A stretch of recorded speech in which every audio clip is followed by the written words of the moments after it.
2, 8 to 9. And let us see what the Bible is telling us.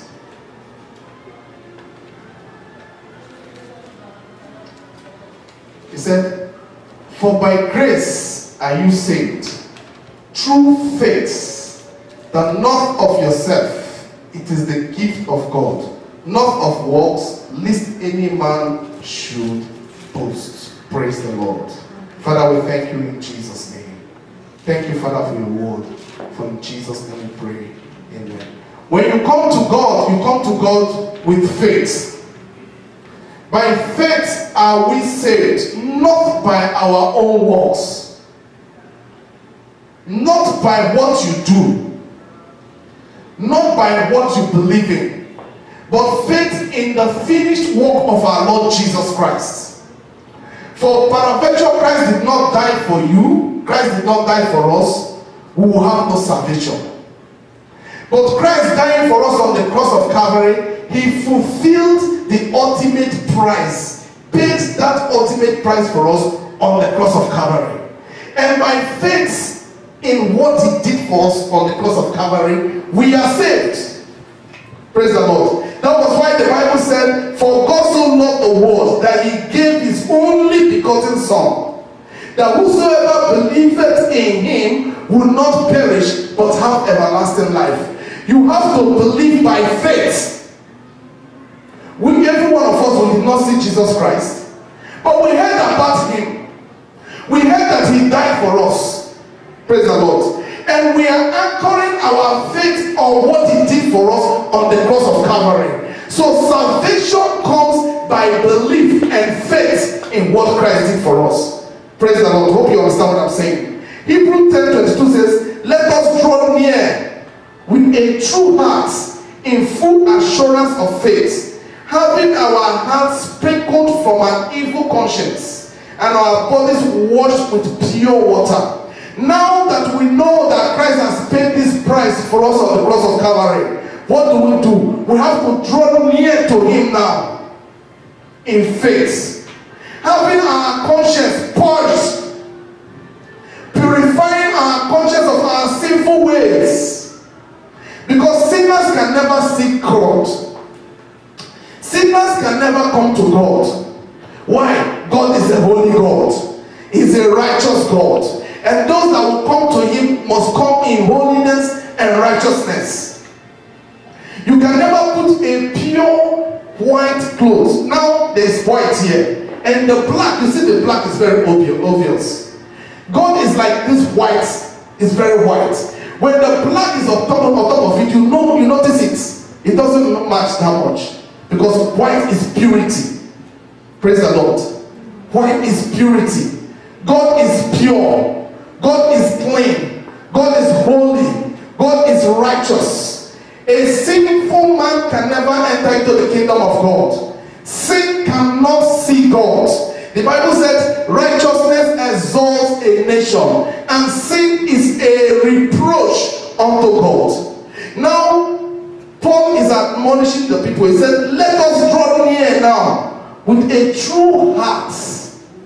Let us come to God with a true heart. Not a heart of sin. It's either you are here nor there. Praise the Lord. You cannot say you are a Christian and you are living in sin.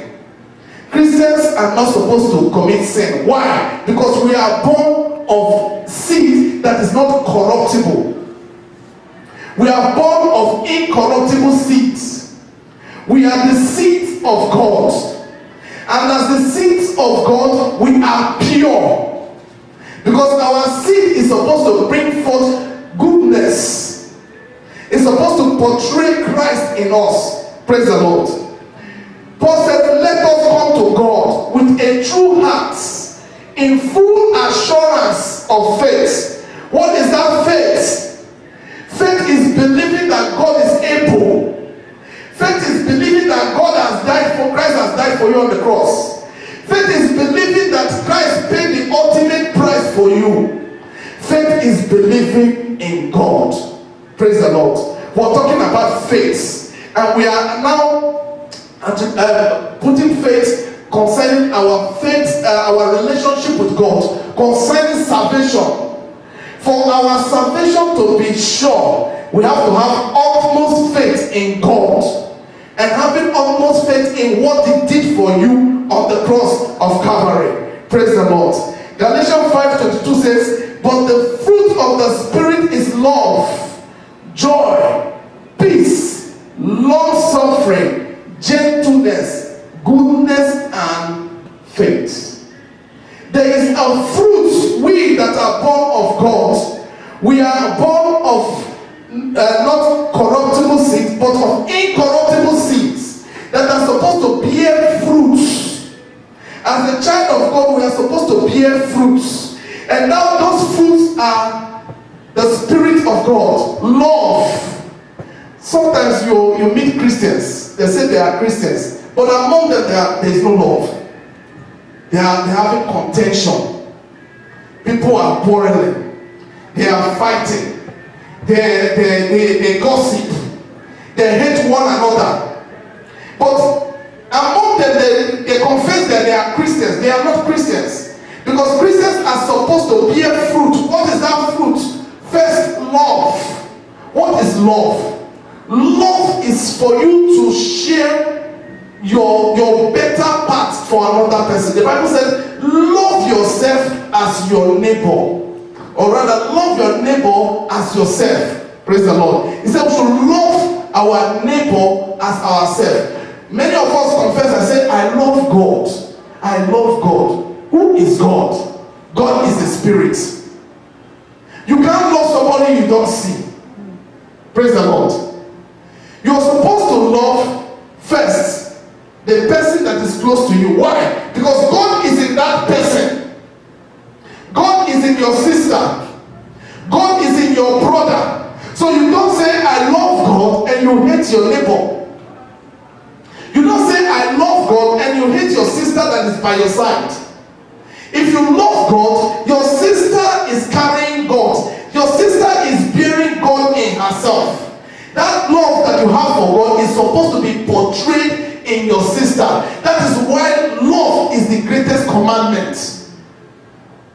Love is the greatest commandment that God gave unto us. If you go to the book of Corinthians, 1 Corinthians 13, Paul was telling them, he said, if you can wish you want everything, let us go to it. 1 Corinthians. Praise the Lord. Is it 13?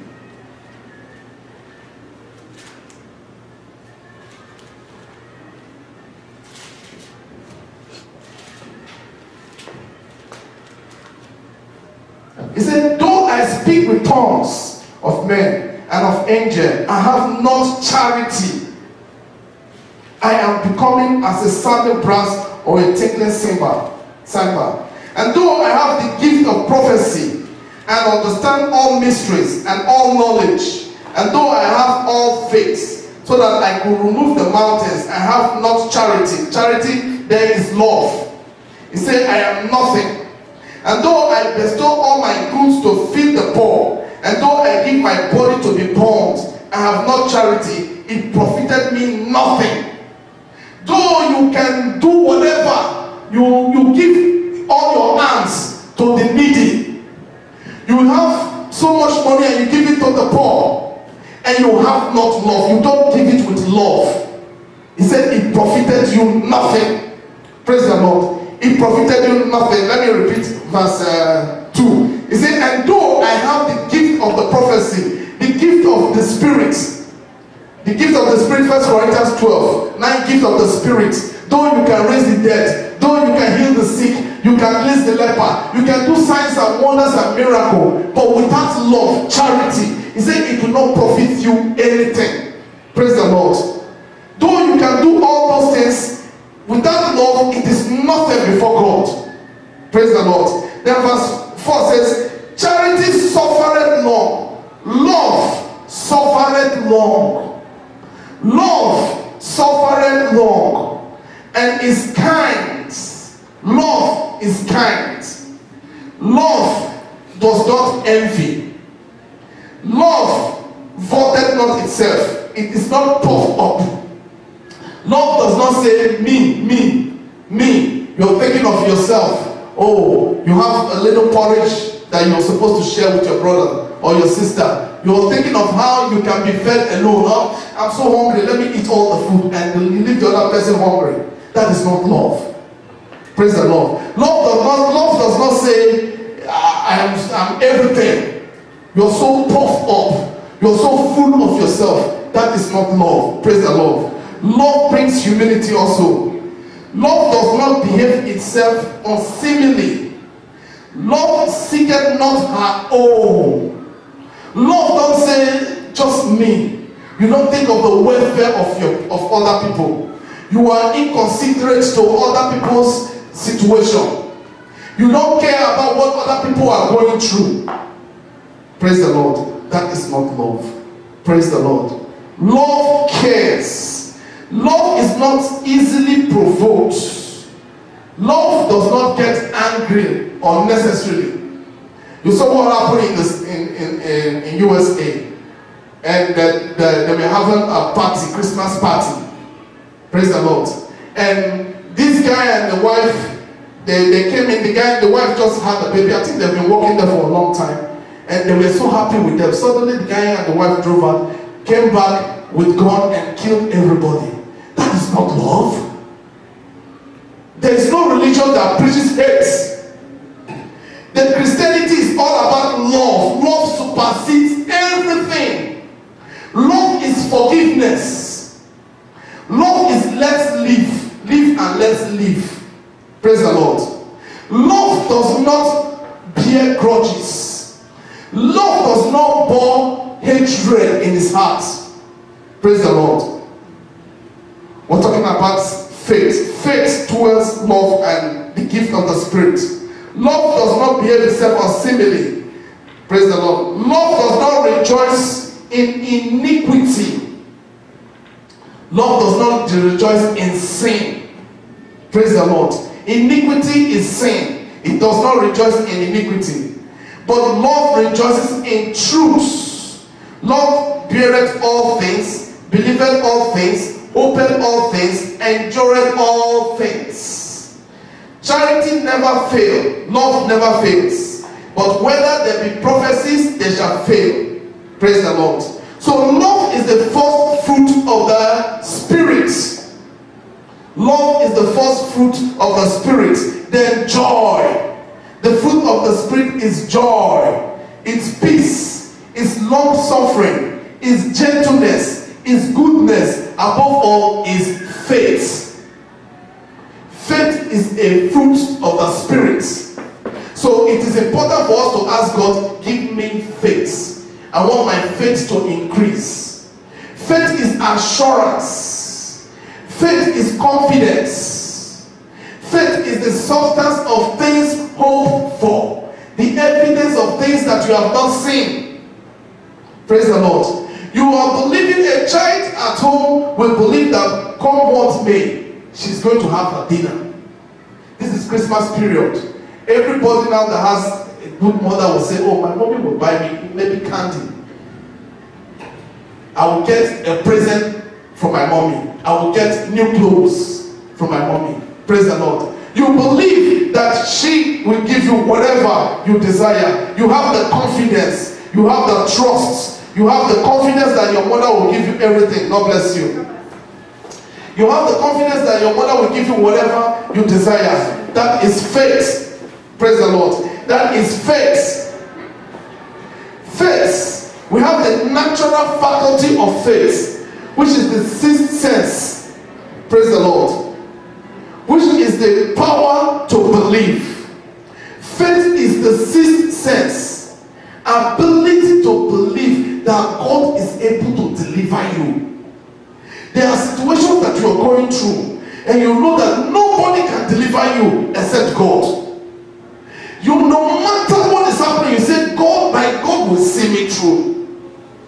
There are situations that come upon you, and you look at it. Some people will say, oh, I have no hope. But when they are saying, the Bible says, there's a going that says that when the people say there is a casting down, praise the Lord.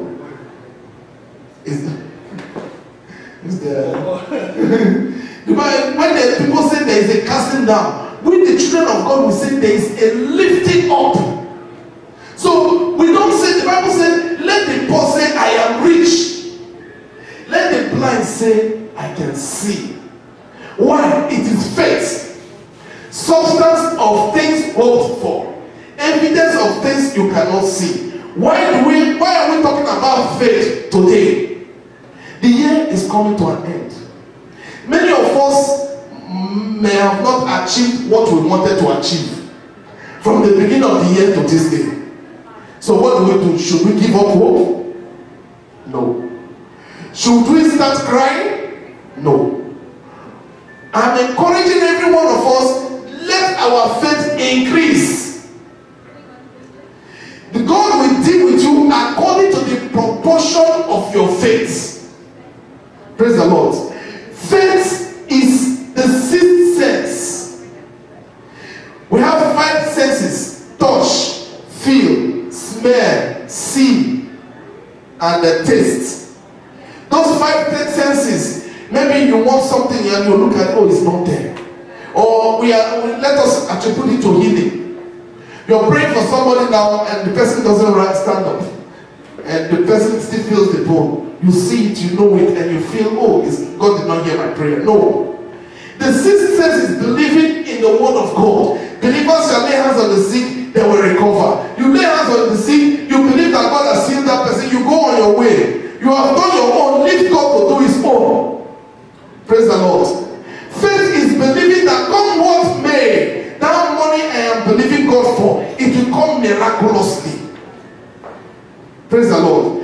Faith is believing that no matter what situation I'm going through, my God is able to deliver me. Praise the Lord. Now, faith is the systems and the Spirit of God working in this natural power, which is faith, belief, quickens our faith and turns it into channels that lead Godwards. And God now becomes the object of our faith. So they move spiritual. A spiritual man is supposed to move spiritually. A spiritual man is supposed to act spiritually. Every man is supposed to be in the spirit so that we will not fulfill the lust of the flesh. Praise the Lord. Carnality is fear. Carnality is unbelief. Carnality is doubt. But faith is strength. Faith is assurance. Faith is confidence. Faith is revelation. Praise the Lord. So I encourage every one of us to come back to our faith in God. Our faith in the finished work on the cross of Calvary.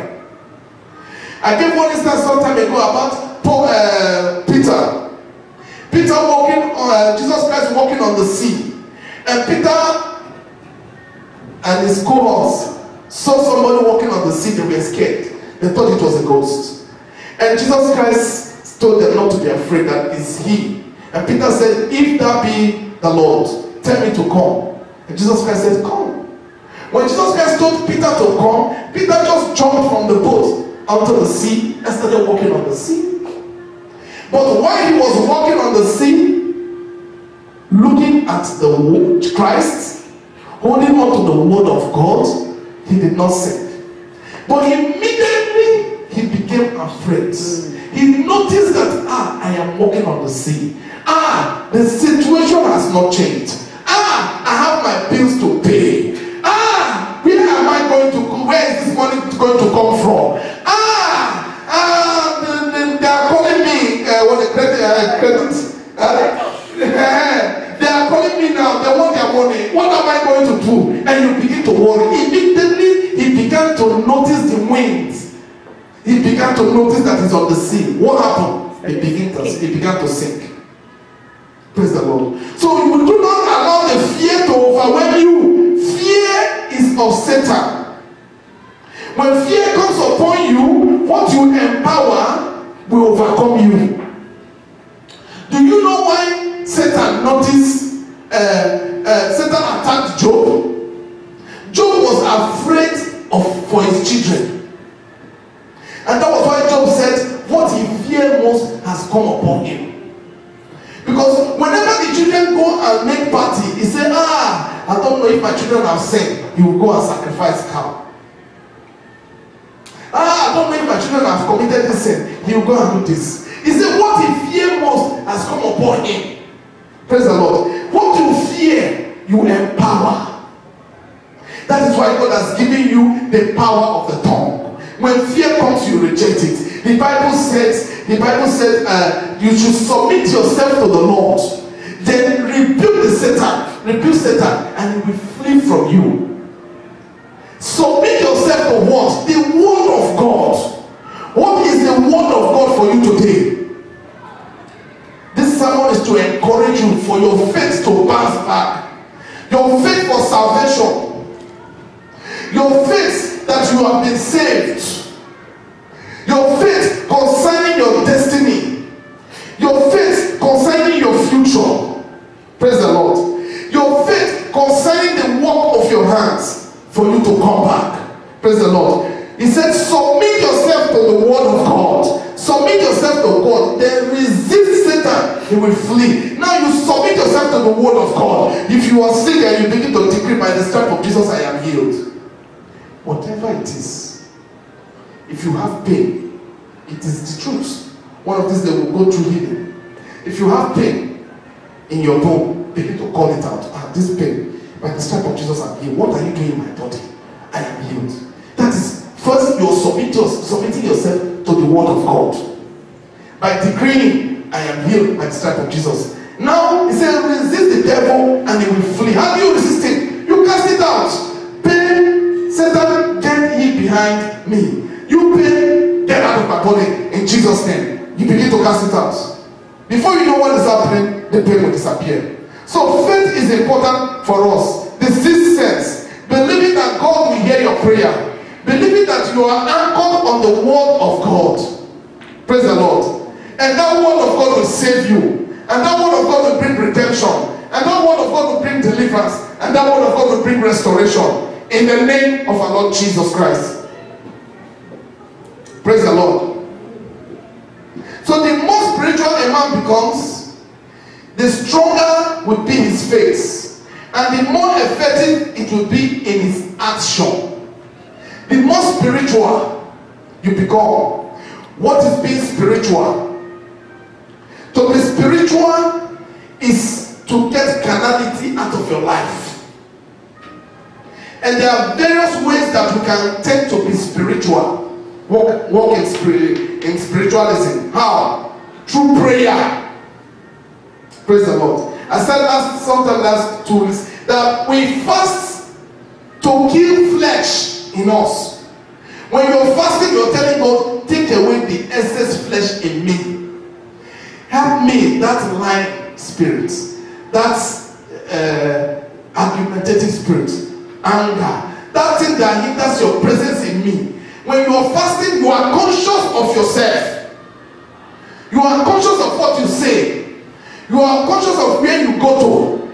Praise the Lord. You are conscious, you don't want to commit sin. So when you continue that consciousness, you are practicing righteousness through fasting.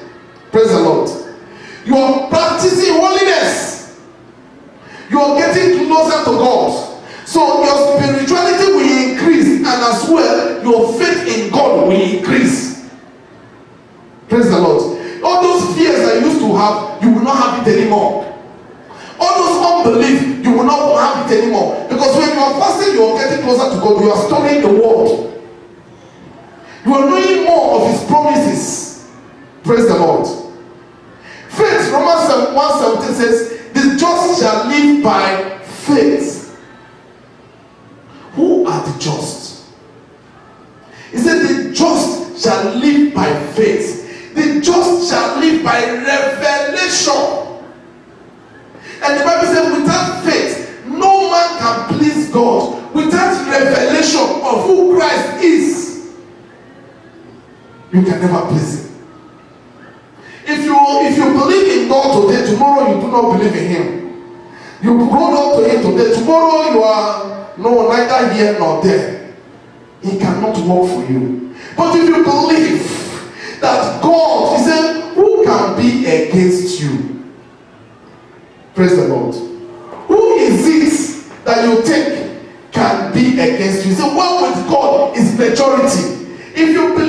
that in whatever situation you're going through, God is there with you. It will give you one kind of confidence. Praise the Lord. Knowing that that situation is just for a short time, it will soon pass. The Christian faith flourishes only in the soil of faith. Under the influence of doubt and unbelief, they drop and die. Praise the Lord. Hebrew 11:6 says, but without faith it is impossible to please God. For he that cometh to God must believe that he is, and that he is a rewarder of them that diligently seek him. Praise the Lord. Whoever comes to God must come by faith. So I want you to ask yourself, how big is my faith? Ask yourself, how big is my faith? Is my faith, the Bible said, if your faith is as small as the mustard seed. You know, mustard seed is very small. If it's as small as that mustard seed, said you will speak to the mountain and command it to be moved, and the mountain will be moved.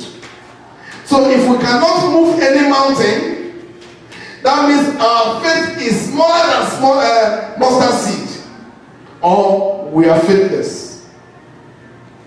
And the Bible says, without faith, you cannot please God. Praise the Lord. So whatever situation you're going through, whatever trial, whatever affliction, whatever bewitchment, whatever attack, today I'm encouraging you to have that faith and confidence in God. Let your faith increase.